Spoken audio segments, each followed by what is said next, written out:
When I started in banking, or financial services, it was all about people and paper. Everything was around how you interacted with your client and then how you processed paper.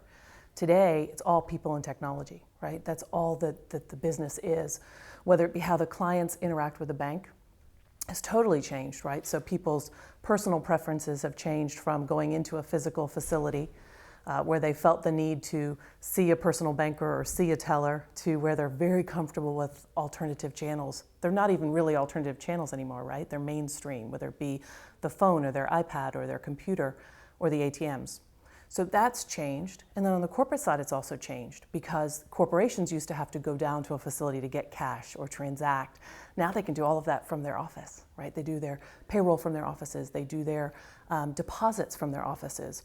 So it's really changed the whole interaction model and how people think about banking. It's made banking be 24 hours a day, right? Where it used to be 9 to 4, 9 to 5. So it's changed that dynamic.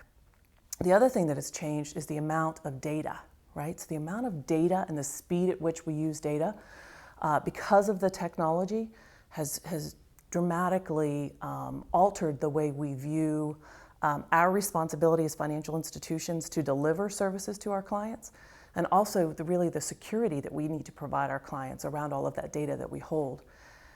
So it's really a phenomenal amount of change. I think what's really happened over the past probably 5 years, which has really accelerated the pace of change. 10, 15 years ago, you really had to educate people how to use new technologies, and sometimes in a way almost teach them, and I don't want to say coerce, but really teach them why the technology was better than the old way of doing it.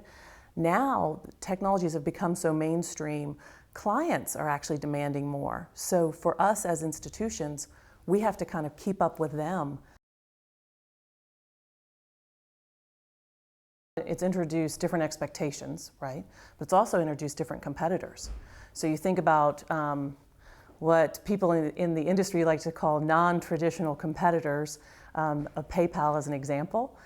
They're very mainstream today, right? So I think it has changed the definition of how you do payments or who you think of as your local bank. It doesn't have to be the branch on the corner anymore, right? You can go online and shop whatever service you need anywhere in the globe, really, but of course nationally or regionally. So I think it really has changed the consumer's definition of what a bank is, and commercially it's changed the definition of what a financial institution is and who can provide the services for that client. If you think about the mega banks, the trillionaire banks, if you will, the top 5 or so, those banks tend to be able to invest more on leading edge kind of technologies and kind of placing some bets on what clients will adopt and leverage.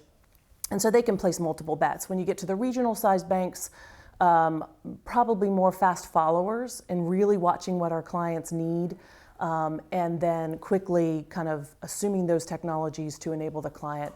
And then you have the community banks or more credit union sized banks that, quite frankly, it's a challenge for them, right? So how do you invest in really in the technologies that are emerging? How do you balance all those investments?